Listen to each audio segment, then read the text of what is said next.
नमस्कार, मी प्रतिभा चंद्रन आणि नवभारत नवराष्ट्रच्या महाराष्ट्र फर्स्ट या कॉन्क्लेव्हच्या दुसऱ्या आवृत्तीमध्ये आपल्या सगळ्यांचं मनःपूर्वक स्वागत. अनेक विशेष अतिथी या समारंभासाठी उपस्थित आहेत आणि अनेक महत्त्वपूर्ण अधिकारी जे राज्याच्या प्रगतीसाठी अथकपणे त्यांचं विजन घेऊन काम करतायत.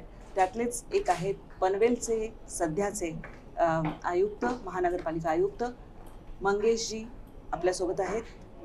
चितळे, मंगेशजी चितळे, आपलं खूप खूप स्वागत आहे सर. धन्यवाद. तुमची जर कारकीर्द बघितली तर तुम्ही अनेक शहरांमध्ये जिथे गेलात तिथे स्वतःची काहीतरी छाप सोडली. म्हणजे मी होते तेव्हाचं औरंगाबाद आणि आत्ताचं छत्रपती संभाजीनगर, तिथेही आपण होतात, जळगावला आपण होतात.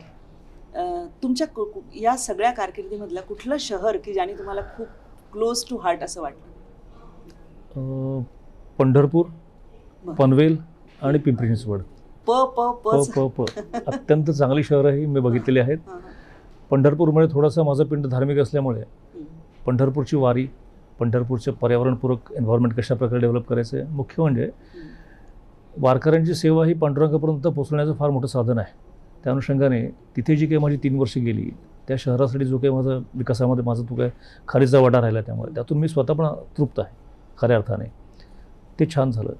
डेव्हलपमेंट काय आहे ही मला खऱ्या अर्थाने समजली ती म्हणजे पिंपरी चिंचवड महानगरपालिकेमध्ये, की त्या ठिकाणी इतक्या चांगल्या प्रकारे इन्फ्रास्ट्रक्चर डेव्हलप केलेलं वगैरे आहे. ती एक विजन मला मिळाली. स्पेसिफिकली वैद्यकीय स्वरूपात वैद्यकीय आरोग्य सुविधा कशा प्रकारे वाढवल्या जाव्यात, काय केलं जावं ह्याच्या बाबतीमध्ये पिंपरी चिंचवडने एक चांगली विजन दिली. पनवेल महानगरपालिका अत्यंत जवळ का आहे तर पनवेल नगरपालिका असताना पण मी ह्या ठिकाणी होतो. माझ्या पिरियडमध्ये महानगरपालिका आम्ही क्रिएट केली होती. आता ती इन्फ्रामध्ये चांगली डेव्हलप करायची आहे. बेसिकली इन्फ्रा करण्यासाठी आमच्याकडे आता विविध यंत्रणा पण आहेत ऑलरेडी. आता सिडको आहे, MMRD आहे, MSRDC आहे, इंडियन रेल्वेज ऑलरेडी आहेतच. सिडको रेल्वेमध्ये फार मोठ्या प्रमाणात हे प्रोसेसिंग करते. अधिक मेट्रोचं जाळं आमच्याकडे येतं आहे, एअरपोर्ट आलेलं आहे. ह्या दृष्टीने इन्फ्रा तयार झालेला आहे. पण आता ह्या इन्फ्राचा वापर करून पनवेल महानगरपालिकेमधले असलेल्या नागरिकांना चांगल्यात चांगले जीवनमान कसं उंचवता येईल ह्याच्याकडे लक्ष देणं आमची गरज आता आहे. म्हणजे हे जे सिटी आहे हे लिव्हेबल सिटी कसं राहू शकेल आणि इथलं हॅपीनेस इंडेक्स कसं वाढू शकेल ह्याकडे लक्ष देणं हे माझ्या दृष्टीने फार मोठे चॅलेंज आहे आणि त्या दृष्टीने आम्ही प्रयत्नशील आहोत. तुम्ही जी तिन्ही शहरं सांगताय त्याबद्दल जर बोलायचं झालं तर पंढरपूरचं एक वेगळं, अगदी सगळं संस्कृती वेगळी आहे. त्या शहराच्या म्हणजे शहर किंवा गाव म्हणा त्याच्या गरजा सगळ्या वेगळ्या आहेत. पण तिथे येणारी जनसंख्या ही प्रचंड मोठ्या प्रमाणामध्ये. तर तिथे नदी आहे, अर्थात प्रदूषण आहे कारण लोक खूप हे येतात. आणि जेव्हा तिथे एखादा अधिकारी असतो तेव्हा त्याला त्या सगळ्या साकल्याने विचार करायला लागतो. तर काय तिथून तुम्ही घेऊन आलात जे मग नंतर पुढे? खऱ्या अर्थाने पंढरपूरचा जो प्रश्न होता तो असा होता की 1 लाख पॉप्युलेशनचं शहर आहे आणि त्यावेळेस आषाढी वारीची किंवा कार्तिक वारीच्या वेळेस आपल्याकडे 10 ते 12 लाख लोक त्या ठिकाणी येतात आणि ह्या शहराच्या असलेल्या अस्तित्वातील इन्फ्रावरती फार मोठा ताण येतो. मग त्या ठिकाणी सॅनिटेशनचं सगळ्यात महत्त्वाचं प्रोजेक्ट हे काम होतं. कारण फ्लोटिंग पॉप्युलेशन कमीत कमी आमच्याकडे दररोज 50,000ची असायची आणि ही आषाढी आणि कार्तिकीची किंवा माघी चैत्री ह्या सगळ्या ज्या वाऱ्या आहेत त्या ठिकाणी 5-5 लाख लोक त्या ठिकाणी यायचे. ह्या सगळ्यांचं सॅनिटेशन हा सगळ्यात महत्त्वाचा मुद्दा होता. मग त्याच्यामध्ये हागणदारी मुक्ती सगळ्यात मोठा प्रश्न होता कारण तेव्हा शहरामध्ये इतक्या प्रमाणामध्ये शौचालय अवेलेबल नव्हती. मग त्या ठिकाणची अस्तित्वातली जुनी परंपरागत जी व्यवस्था होती त्याच्यामध्ये काय मॉडिफिकेशन करता येतील ह्याच्यावरती आम्ही जास्तीत जास्त काम केलं. भारतामध्ये सिटी सॅनिटेशन प्लॅन जे बनले तर एक होता, पहिल्यांदा होता तो दिल्लीकडचं जे फैजाबाद होतं का असं कुठलं शहर होतं त्या ठिकाणचं होतं आणि दुसरा सिटी सॅनिटेशन प्लॅन हा आमचा पंढरपूरचा मधला. ही नवीन कन्सेप्ट होती. आणि मग सिटी सॅनिटेशन प्लॅन कशा प्रकारे तयार करायचं की आपल्याकडे जागा अवेलेबल कुठे कुठे आहेत, कुठे कुठे शौचालय उभारली जातील, ती कशा प्रकारे बांधावीत, काय करावं, ती कशी चालली पाहिजे, सस्टेनेबल कशी राहिली पाहिजे, तिचं जे मलनिस्सारण जे असेल त्या ठिकाणचं त्याच्यावर ट्रीटमेंट कशा प्रकारे केली जावे जेणेकरून लोक जी ह्याच्यामध्ये बसतात, नदीपात्रामध्ये बसतात, त्यांच्यापासून जे नदीचं डायरेक्ट प्रदूषण होतं ते कशा प्रकारे थांबवलं जाईल. ह्या अनुषंगाने आम्ही सगळा प्लॅन बनवला. कुठे कुठे बांधता येतील आम्हाला शौचालय, त्यासाठी काय काय ज्या गोष्टी करायला लागतात त्या आम्ही पूर्ण केल्या. नवीन तात्पुरती शौचालय जी होती तिची आम्ही नवीन डिझाईन्स बनवली जेणेकरून तिचा वापर जास्तीत जास्त कसा केला जाईल. म्हणजे अत्यंत मी थोडक्यात एक सांगेन त्यामध्ये की वापरण्यासारखी पण पाहिजेत ना टॉयलेट्स. आता आत्ताच्या घडीला आपण जे फायबरची टॉयलेट्स बघतो ती योग्य नाही आहेत ॲक्च्युली. म्हणजे जी मोबाईल टॉयलेट्स आपण फायबरची बनवायचो ती प्रॉपर नाही आहेत. अनेक त्याच्यामध्ये चॅलेंजेस होते. त्याच्या टाकी लवकर भरायची, मग तिच्याकडे काय हे केलं पाहिजे. मग आम्ही त्याच्यामध्ये मोठी ट्रेलर घेतला, ट्रेलरवर टाकी लावली. आम्ही आमच्याकडे डेव्हलपर आले होते, आम्ही ते म्हटले CSRमध्ये आम्ही पैसे द्यायला तयार आहोत. ते म्हटलं आम्हाला काही देऊ नका, आम्ही सांगतो त्या स्पेसिफिकेशनची बनवून द्या. मग त्या दृष्टीने कसं पाहिजे, मग वरती व्हेंटिलेशन पाहिजे. मग आम्ही सर्व त्याच्यावरती जसं आपलं इंडस्ट्रीमध्ये एक्झॉस्ट असतो तो एक्झॉस्ट बसवला आम्ही, की तिथून सगळं जे हवा जो काय फॉल्स हे स्मेल वगैरे असतो तो कसा निघून जाईल. मग आतमध्ये लाईट बसवायचे, पण चोरून पण नेता कामा नये. मग त्या साईड LEDचे लाईट्स आम्ही लावले, त्याला स्ट्रिप्स लावल्या जेणेकरून चोरता पण येणार नाही आहे. मग त्याला आम्ही मडपंप बसवला जेणेकरून जे शौचालय आहे ते पूर्णपणे आम्ही आमच्या सिस्टीममध्ये टाकू शकू. अव्याहतपणे पाणी कसं देतं त्या ठिकाणी, अशा सगळ्या व्यवस्थापन आम्ही केल्या. आणि ते शौचालयाचं आमचं जे मॉडेल होतं टेम्पररी टॉयलेट्सचं ते देखील हिट ठरलं. आम्ही प्रत्येक मठामध्ये काय केलं गेलं पाहिजे, किती शौचालय आहे, किती बांधली गेली पाहिजे, ह्याच्याबद्दल आम्ही पूर्णपणे आवाका तयार केला. शासनाकडे आम्ही आमचा आराखडा पूर्णपणे हे केला आणि त्यानुसार शासनाने पण आम्हाला ग्रँट दिली. आणि सध्याच्या घडीला हागणदारी मुक्त वारी म्हणून आता पंढरपूरची चालू आहे. ते मला अत्यंत समाधानाची गोष्ट आहे. एक निर्मल वारीचा पण जो म्हणजे ज्या ज्या ठिकाणाहून जाते तिथे एक निर्मल वारीचा प्रयोग चालतो आणि त्यालाही शासनाने 20 कोटी रुपये जवळपास मंजूर केलेले होते, की कारण सगळ्या शहरातून जिथून वारी जाईल तिथे ती समस्या यायची. पिंपरी चिंचवडाकडे जर आपण आलो तर त्याच्यामध्ये वेगळे वेगळे सगळे प्रॉब्लेम्स आहेत. तसे जशा संधी खूप आहेत तसंही पण आहे. म्हणजे एकीकडे अतिशय वेगाने इन्फ्रास्ट्रक्चरचं डेव्हलपमेंट पिंपरी चिंचवडमध्ये होतं, पण त्याचबरोबर औद्योगिक विकास जो होतोय त्याबरोबर प्रदूषणाचा प्रश्न म्हणजे इंद्रायणी नदी असो किंवा आसपास, तर तो एक फार मोठा आहे. आणि तर तिथे तुम्हाला काय प्रामुख्याने चॅलेंजेस वाटत होते? नाही, त्याच्यामध्ये सांडपाण्यावरती प्रक्रिया जी महत्त्वाची आहे तिच्यामध्ये पण पिंपरी चिंचवड महानगरपालिकेने फार मोठं काम केलं आहे. त्यांचा जो नवीन स्कीमचा जो आराखडा होता त्याच्यामध्ये ऑलमोस्टली संपूर्ण सिवेज कशा प्रकारे ट्रीट होऊ शकेल ह्याच्याबद्दल जास्त लक्ष दिलेलं आहे. इंद्रायणीमध्ये ज्या प्रदूषण होतं त्या ठिकाणी शिवेजचं वगैरे ते देखील रोखण्यासाठी प्रयत्न केले गेले. जलपर्णींचा जो मोठा प्रादुर्भाव त्या ठिकाणी होतो तो देखील कशा प्रकारे कमी करता येईल, सांडपाणीत जाऊ नये यासाठी त्या महानगरपालिकेने फार मोठ्या प्रमाणावरती एफर्ट्स घेतलेले आहेत आणि पूर्णपणे काम केलेलं आहे. अधिक रिव्हरफ्रंट डेव्हलपमेंटसारखी महत्त्वाची जे प्रोजेक्ट आहेत ते देखील त्या ठिकाणी राबवलेले आहेत. त्यामुळे पर्यावरणपूरकच्या अनुषंगाने पिंपरी चिंचवड महानगरपालिका काम करते आहे. अधिक वेस्ट टू एनर्जीमध्ये पण त्या महानगरपालिकेने काम केलं आहे. त्यामुळे फार चांगल्या प्रकारे त्यांची त्यामध्ये डेव्हलपमेंट आहे. मी गमतीने कधी पूर्वी जेव्हा महापौरांचा कालावधी एका वर्षाचा असायचा तेव्हा म्हणायचे मी की बटन्सची सगळे पाठ होईपर्यंत दुसरीकडे जायची वेळ येते. म्हणजे शहरातले म्हणजे घरातले जे असतात तसं तुमचं IAS अधिकाऱ्यांचं होतं की तुम्ही एका ठिकाणी एक मॉडेल छान सक्सेसफुल करता आणि नवीन आव्हान नवीन चॅलेंज पुन्हा समोर येतं. मग पनवेलला आल्यानंतर तुमच्या डोळ्यासमोर काय रोडमॅप आता आहे की ह्या माझ्या प्रायोरिटीज आहेत, हे माझे प्राधान्याने सोडवण्याचे प्रश्न आहेत? जसं मी म्हटलं आपल्याला की सिडको, MMRD, MSRDC यांच्या माध्यमातून आता महानगरपालिकेला इन्फ्रास्ट्रक्चर बऱ्यापैकी तयार झालेलं आहे. आता ह्या शहराला आताच्या घडीला पाणी पुरवठाचा आमचा सगळ्यात महत्त्वाचा प्रश्न आहे. आता पाणी पुरवठ्याच्या वतीनं बघितलं तर आत्ताची माझी गरज आहे 274 MLD million litres per day आम्हाला रिक्वायरमेंट आहे. आणि आता आम्ही जास्तीत जास्त 235 लिटर वगैरे 235 MLD आम्ही आता पुरवठा करतो. अप्रॉक्सिमेटली 50 MLDचा आमच्या आता शॉर्टफॉल आहे. मग हे पूर्ण करण्यासाठी काय केलं गेलं पाहिजे यासाठी मग पाताळगंगा नदीवरून आम्ही तिथून 110 MLDची आमची नवीन वॉटर सप्लाय स्कीम केली. साधारण 1-1.5 वर्षापर्यंत ती कार्यान्वित होईल पूर्णपणे. पण केवळ शॉर्ट टर्म मेजर करून चालत नाही, तर आम्ही याच्यामध्ये लॉंग टर्म मेजरच्या अनुषंगाने आम्ही नव्याने एक नवीन स्कीम आम्ही आता डेव्हलप केली आहे. ज्याच्यामध्ये डोलवाहाल बंधारा जो म्हणतो आपण त्याला कुंडलिका नदीवरून, तर तो एक सोर्स घेऊन आम्ही आता आमचा प्रोसेस सादर करतो शासनाकडे. तो जर का मंजूर जर का झाला तर आम्हाला साधारण 500 MLD पाणी तिथून अवेलेबल होऊ शकेल. म्हणजे जे पाणी कोकणामध्ये म्हणजे हायड्रो पॉवर एनर्जी म्हणून जे मिळतं त्याचे खाली वाहून चाललेलं आहे ते पाणी वापरून त्या पद्धतीने याच्यावरती तहान कशी भागवता येईल त्याच्याबद्दल आमचा प्रयत्न चालू आहे. अधिक आमचा महानगरपालिकेचा एक देहरंग नावाचा छोटा डॅम आहे, नेरेच्या वरच्या बाजूला आहे. तर तो एक चांगल्या प्रकारे हाईट वाढवून त्याची ते जर का डेव्हलप करू शकलो होतो 130 MLD आमची तिथे गरज भागू शकेल. पण पाणी प्रश्न हा आमचा सध्याच्या गोष्टीला ॲक्यूट प्रश्न आहे. कारण 2038ला आमची पॉप्युलेशन अप्रॉक्सिमेटली 25 लाखापर्यंत जाईल आमची ऑलमोस्टली. मग त्या ह्याला कॅटर करण्यासाठी काय काय रिक्वायरमेंट लागेल ह्या हिशोबाने आम्ही आता प्रयत्नशील आहोत. त्यामध्ये जसं मगाशी म्हटलं त्या पद्धतीने लिव्हेबल सिटी करणं आम्हाला आवश्यक आहे. तर आम्ही आता लिव्हेबल सिटीच्या अनुषंगाने एन्व्हायरमेंटलवरती पण फ्रंटवरती काम करतो आहोत. ज्या एन्व्हायरमेंटच्या माध्यमातून आम्हाला सिटी प्लांटेशन्स आम्ही मोठा ड्राईव्ह घेतो त्यामध्ये. कारण ही पूर्णपणे हिरवंगार शहर झालं पाहिजे ज्याच्यामध्ये टेम्परेचर तापमानवृद्धी फार मोठा आत्ताच्या घडीला कळीचा मुद्दा निघालेला आहे. तर शहरामध्ये थंड वातावरण राहावं, शांत वातावरण राहावं. कारण शहराच्या बाजूनं तळोजा MIDC आमच्याकडेच आहे, आमच्या हद्दीमध्ये येते. आता ही MIDC जवळ 95% MIDC आता कार्यरत असलेली आहे. तिथेही पोल्युशन बऱ्यापैकी होतं. पाताळगंगा आमच्यापासून जवळच आहे. प्रदूषण नियंत्रण हा आमचा महत्त्वाचा मुद्दा आहे. अधिक जे काही सांडपाणी हे आहे जनरेट होतं ते पूर्णच्या पूर्ण ट्रीट होण्याच्या अनुषंगाने. तर अमृत योजनेमध्ये आम्ही आमचं सांडपाण्याचा पण आमचा 207 कोटीचा प्रोजेक्ट टाकला होता, तो देखील आता मंजूर झालेला आहे. त्याच्यामध्ये कामं चालू आहेत. वॉटर सप्लायचा जुना एक आमचा प्रोजेक्ट होता, त्याच्यावरती पण आमची कामं चालू आहेत. कारण आमच्याकडे आता झालेलं की 29 ग्रामपंचायती आम्ही आमच्याकडे महानगरपालिकेवर समाविष्ट करून घेतलं होत्या. मग त्या ठिकाणी हे जे पाणी पुरवठा, शौचालय व्यवस्थापन हे जे आम्हाला करायचं आहे किंवा सांडपाणी व्यवस्थापन करायचं आहे, त्याची जी कामं आहेत ती प्रॉपरली पुढे जाणं हे महत्त्वाचं आहे. या व्यतिरिक्त महानगरपालिकेची मोठी वास्तू नाही आहे, तर ती मोठी वास्तू होण्याच्या अनुषंगाने नुकतंच आम्ही आता ते माननीय मुख्यमंत्री महोदयांच्या हस्ते त्याचं उद्घाटन केलेलं होतं. आणि ती स्वराज्य नावाची आमची वास्तू फार चांगल्या प्रमाणामध्ये नागरिकांच्या सेवेसाठी येईल. अशा अनेक प्रोजेक्ट्स आम्ही आता राबवतो आहोत आणि त्याच्यामध्ये आम्ही यशस्वी होऊच. नागरी आरोग्याच्या अनुषंगाने आता एक सांगायला मला आवडेल त्यात की NUHMची स्कीम आपली आहे, नॅशनल अर्बन हेल्थ मिशन. NUHMच्या अंतर्गत महाराष्ट्रामध्ये 100% काम केलेली आमची महानगरपालिका आहे.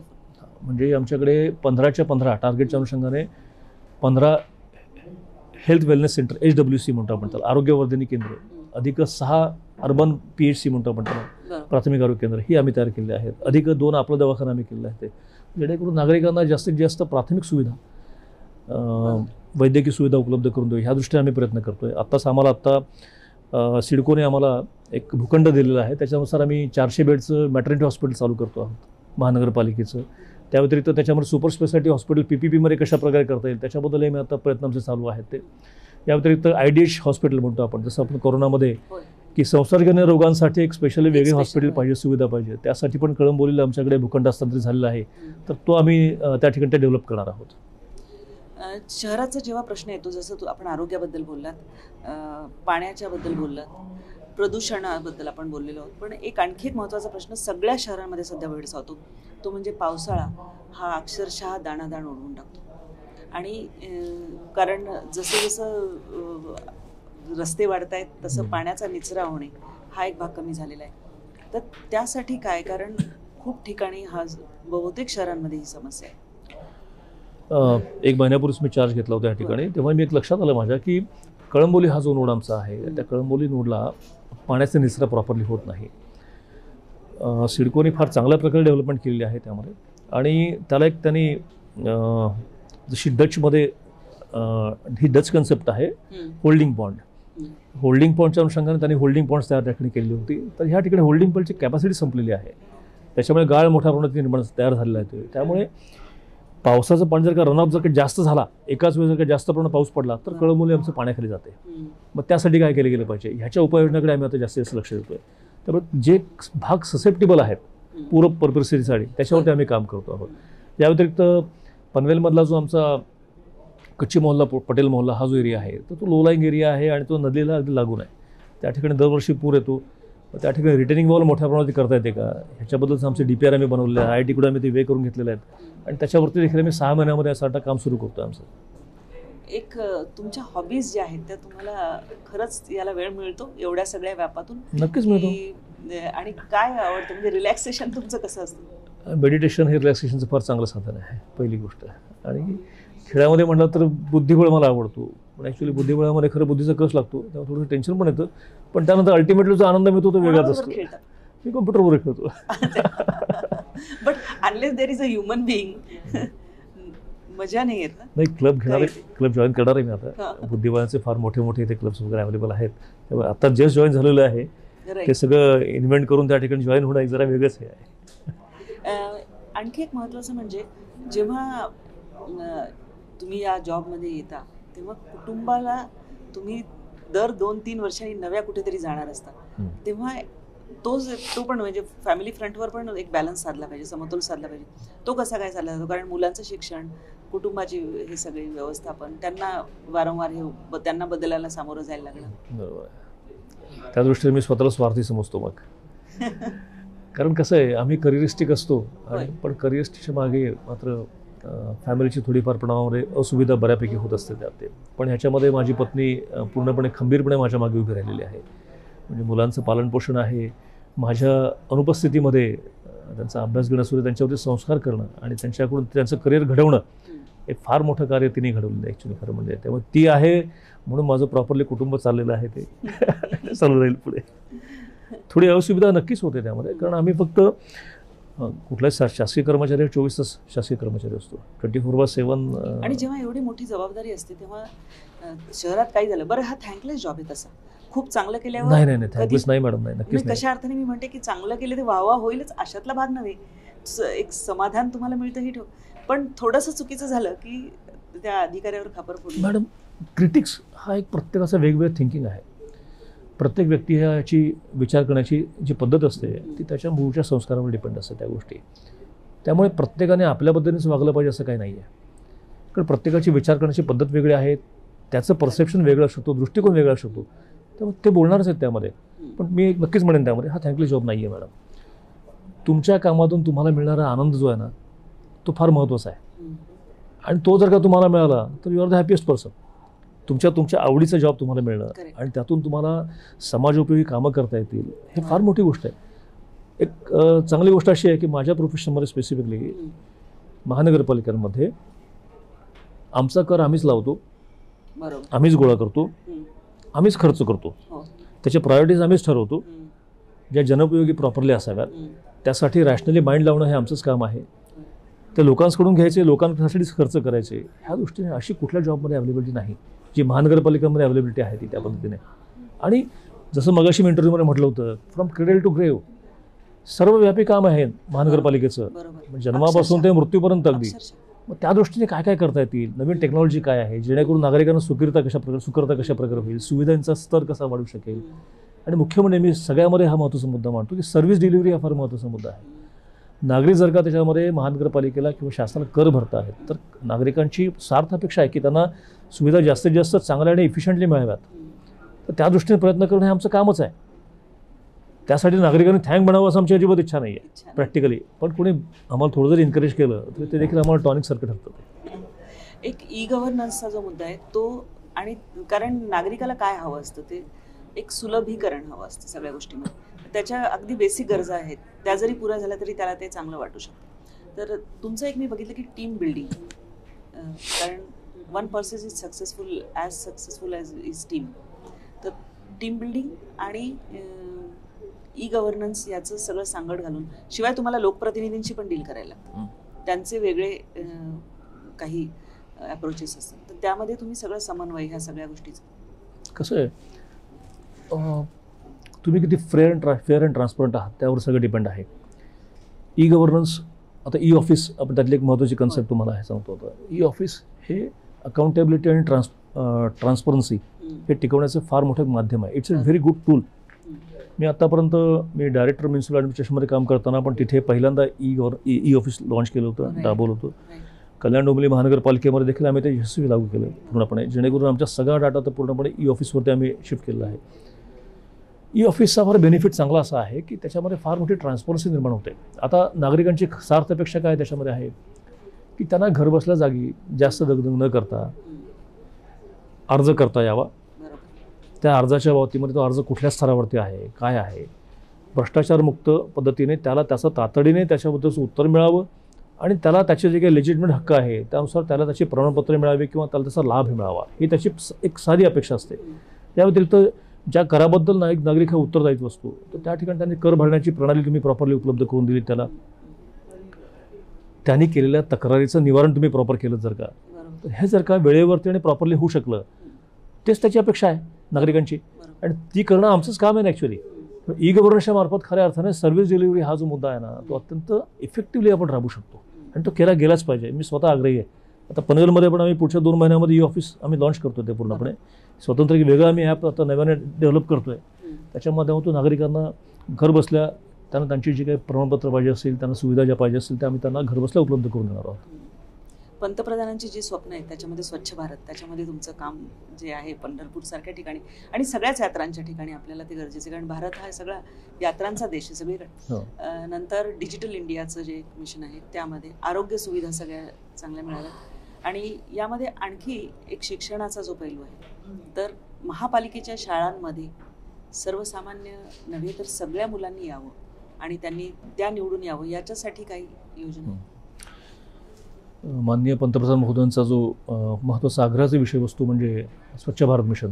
मी आपल्याला सांगू इच्छितो की पनवेल महानगरपालिका ही स्वच्छ भारत मिशनच्या गार्बेज फ्री सिटी, कचरामुक्त शहराच्या रँकिंगमध्ये ही 3 स्टार मिळालेली महानगरपालिका आहे. फार मोठी उपलब्धी बरं का. आम्हाला 7 स्टारपर्यंत जायचं आहे, जे अल्टिमेट गोल आमचं आहे. म्हणजे अगदी आम्हाला नवी मुंबई महापालिकेपेक्षाही पुढे आम्हाला पाऊल टाकून पुढे जायचं आहे आणि त्या दृष्टीने आम्ही अग्रेसर नक्कीच राहू. स्वच्छ भारतच्या व्यतिरिक्त आम्ही आता महानगरपालिकेने आमच्या जे एन्व्हायरमेंटच्या अनुषंगाने माझी वसुंधरा आम्ही जो हे होता, त्या माझी वसुंधरासाठी पण आमचा प्रयत्न बरोच चालू आहे. गेल्या वर्षी आम्हाला 3रा नंबर आला होता राज्य शासनाच्या याच्यामध्ये.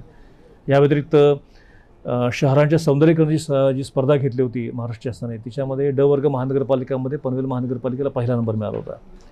म्हणजे हे प्रशासन आम्ही कितपत कार्यरत आहोत हे स्वतःहून त्यामध्ये दिसतं आहे. मग अशी म्हटल्याप्रमाणे NUHM स्कीमचे आरोग्य स्तर तुम्हाला द्यायचं आहे, त्याच्यामध्ये देखील आम्ही 100% त्याच्यावर प्रयत्न करतो आहोत. आणि आम्ही केवळ आत्ताच्या घडीला तेवढंच पुरतं करून थांबत नाही.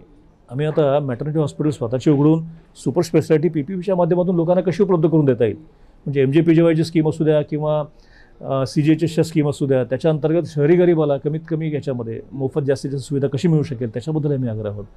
सर्वांग परिपूर्ण पद्धतीने कशा प्रकारे नागरिकांना सुविधा द्यावी यासाठी आम्ही नक्कीच आमचं प्रशासन कार्यरत राहील. चितळे साहेब, तुमचा जो रोडमॅप आहे तो तुमच्याकडून पूर्ण हो अशी सदिच्छा देते आणि तुम्ही आमच्याशी बोललात. खूप खूप धन्यवाद. Thank you madam. Thank you so much.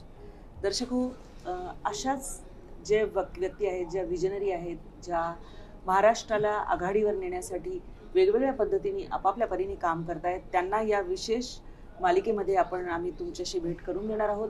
तुमच्या काही सूचना असतील त्या कॉमेंट बॉक्समध्ये जरूर कळवा. त्या सरांपर्यंत पोहोचवण्याचा आम्ही प्रयत्न करू आणि चॅनलला सबस्क्राईब करायला विसरू नका. तुर्तास धन्यवाद. नमस्कार.